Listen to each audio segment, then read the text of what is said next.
evening, ladies and gentlemen. For this video we have,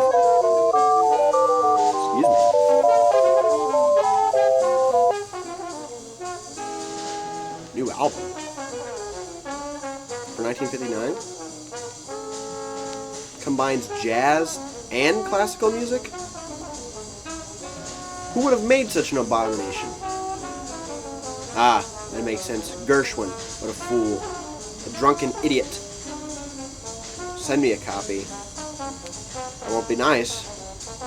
He doesn't care. So be it. Send it my way. I'll listen to it. Bye. Well, ladies and gentlemen, it seems that the late and great George Gershwin made an album, made a song that one of the greatest composers of our time, Leonard Bernstein, conducted. I guess we'll have to give it a listen.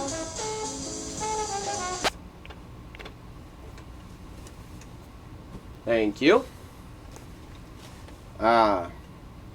Leonard Bernstein, Gershwin's Rhapsody in Blue, with the New York Philharmonic and the Columbia Symphony. I guess I'll play it. I don't know what could come of such an abomination of two of the greatest genres of all time, but let's have a go.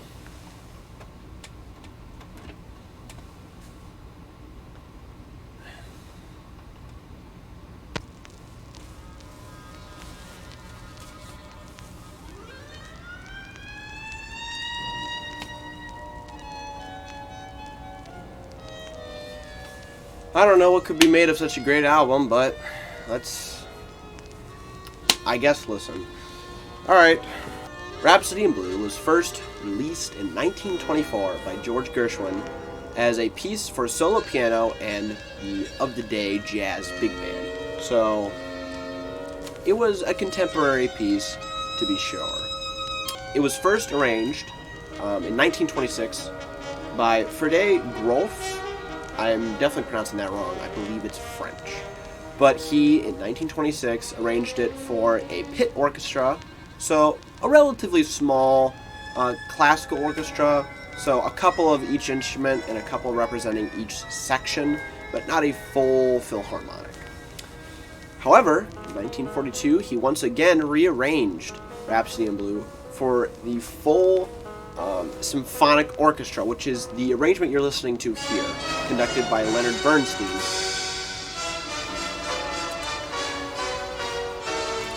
This recording that Bernstein did with the New York Philharmonic and the Columbia Symphony Orchestra is touted by some to be the greatest and most definitive version of this piece.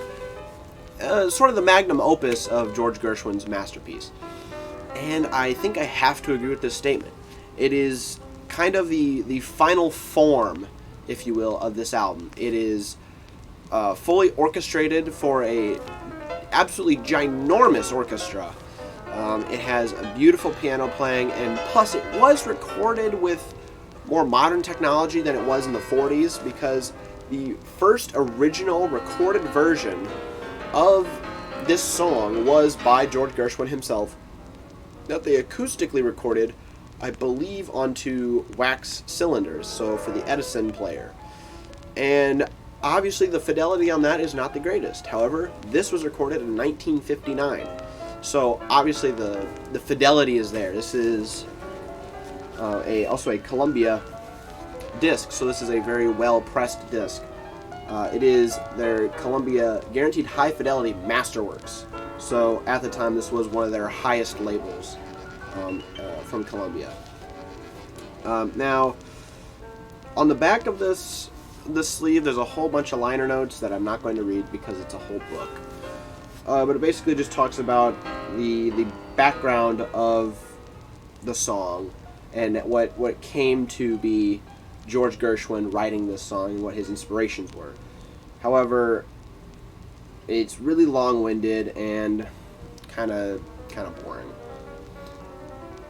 There are some notes by Charles Burr, and It's basically just talking about how Leonard Bernstein, some 34 years after the premiere of Rhapsody in Blue, cited this Gershwin piece in a televised program presented February 1st, 1958 at Carnegie Hall, the New York Philharmonic Young People's Concert. Oddly enough, this program was titled on this occasion with the exact same phrase chosen by Paul Whitman for the 1924 Aeolian concert presentation, What is American Music?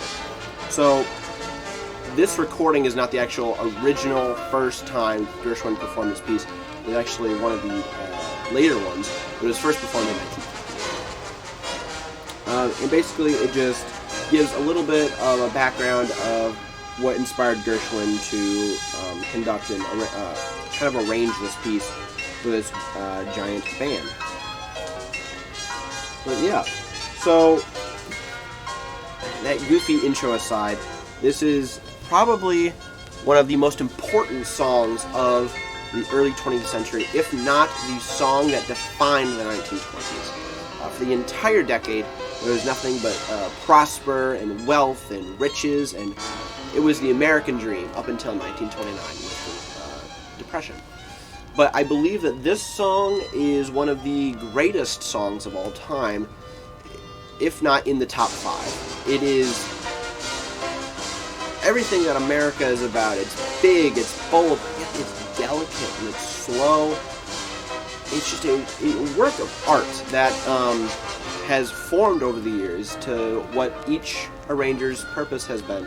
The original Gershwin piece is actually, it's not as big as this version, but that's how Gershwin wanted it. This version with Bernstein is large and in your face, but well orchestrated, because Bernstein is a classical musician. He is classically trained, and he is a conductor for a classical symphony orchestra.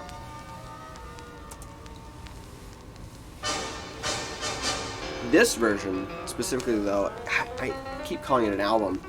It's not really an album. It only has 2 songs on it. It is Gershwin's Rhapsody in Blue and Gershwin American in Paris. So it's more of an EP or a single, if you will. However, Rhapsody in Blue, I believe, clocks in at over 16 minutes, I believe.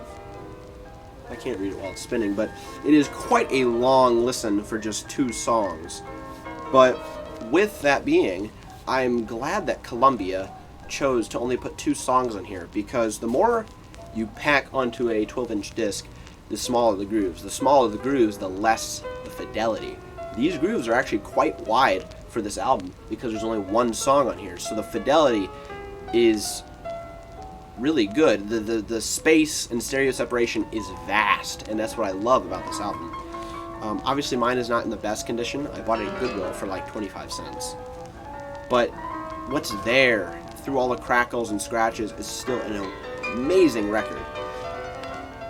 And I think that lends itself to, yes, the disc, but also, once again, this song, Rhapsody in Blue. I believe it is one of the greatest songs ever composed. And that's really my thoughts on this song. This has been more of a video about Rhapsody in Blue in general, and not my album. But with this being the definitive recording, in my opinion, I think that this is suiting. So what are my thoughts on specifically the album, and then wrapping up my thoughts on the song? This album is a masterpiece. If you can find this copy in good condition, I envy you. The recording quality, the mastering, the cutting, the stamping, everything about this is a work of art, and everyone who worked on this album knew it. They knew that they were creating a masterpiece, and they knew that they were creating something that was going to last a long time. Now, lucky for me, I found a first print. 1959 Columbia 6i label. It is an amazing record. I don't know too much about the reprints, but I know that this is an amazing print. And if you can find one of these in mint condition, you will be paying over $100. It is that good. And I will say, I would have paid over $100 for a mint copy of this. That is how good this album is. Now, about the song, Rhapsody in Blue. It is a beautiful blend between classical and jazz, some of the 2 most influential genres in human history.